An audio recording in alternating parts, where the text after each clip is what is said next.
What are the best drills? It's the question everyone wants to know. Hi everyone, Andrew here, helping you help your swimmers get faster. A couple weeks ago, I talked about how to train drills and take them to the next level. And as a result, several individuals reached out and asked the next obvious question. Well, what are the best drills? So instead of just telling you what I think are the best drills, I'm going to walk you through the considerations I tend to make in terms of assessing whether a drill is a good one or not. I have a series of questions that I ask myself, and the more that you get a yes answer to, the better the drill tends to be.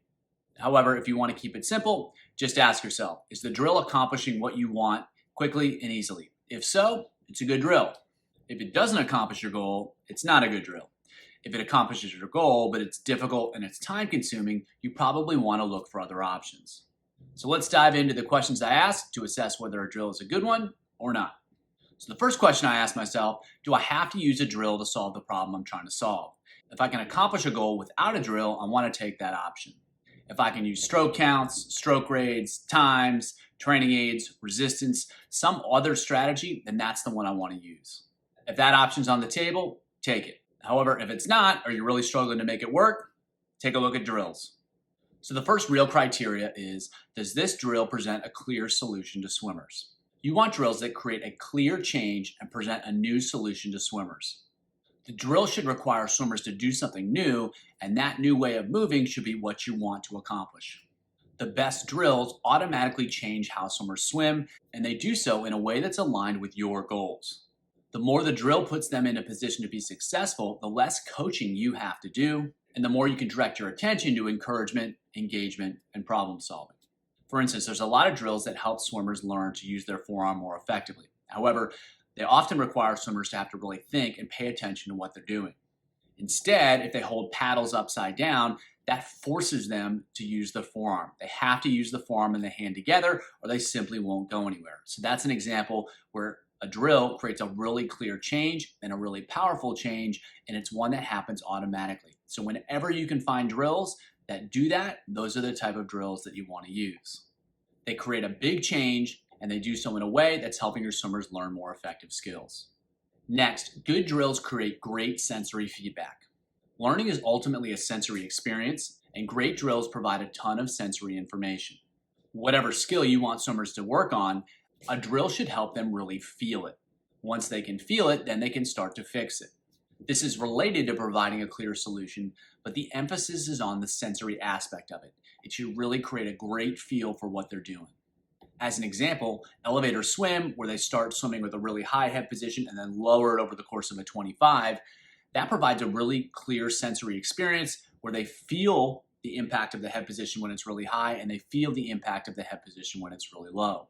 However, it doesn't necessarily tell them what to do, so it doesn't provide a clear solution per se, but it does provide them with a great sensory experience so they can start to figure out what the best way to swim is for them. When they can feel all of their options, they're more likely to pick the most effective option for them.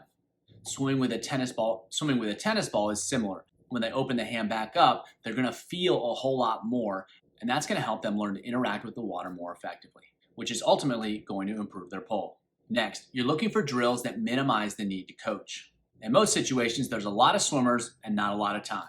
You don't want to have to coach the drills, you want the drills to coach for you. And the more the drill can provide feedback as to what's right or wrong, the less coaching you're going to have to do. So you're always going to look for drills that get the job done for you. For example, if you have them do paddle cap freestyle where they swim with a paddle on their head, whenever they try to breathe and they breathe in effectively, they're going to know right away. You don't have to tell them anything when the paddle comes off. They know. They know they made a mistake, and they know more or less what they need to do to address it. You don't have to provide that feedback to them. The drill does it for you. Especially in big groups, that's going to make life a whole lot easier, and swimmers are going to actually learn a whole lot more. And the last consideration, can you train the drill? Skills need to be put under pressure to show up in races, and so you want drills that can be put under pressure to help swimmers learn how to execute skills when they're under pressure. In general, you want to try to minimize the amount of drills that you use. So you want drills that not only you can use to help swimmers learn skills, but you want drills that you can use to help swimmers train skills. You want to be able to add speed. You want to be able to add fatigue. You want to be able to add speed and fatigue at the same time. You want to be able to add resistance. You want to be able to use stroke counts. You want to be able to use stroke rates. For some drills, it's pretty easy to do this with, and for some, it's more challenging. As much as possible, you want to be able to treat a drill like it's full stroke swimming. When you can, it's going to be much more likely that you're going to be able to train that drill. So for instance, if they're doing butterfly with flutter kick, you can pretty much do anything you want that you do with butterfly and flutter kick. So that's an example of a drill that can be trained in just about any way you'd like. So as much as possible, you want to be able to train drills. So that's it. Those are the big considerations for how to find the best drills. When you can check a lot of boxes with one drill, that's a drill you want to keep using.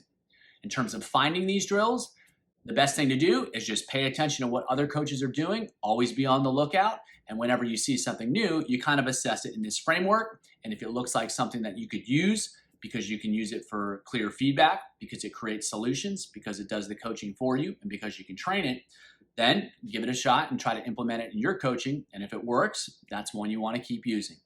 Over time, you're going to have a pretty big library of drills that are both effective and efficient, and then you're going to have a lot of different tools to solve problems when you're trying to develop skills. Hope that was helpful, and as always, keep it simple.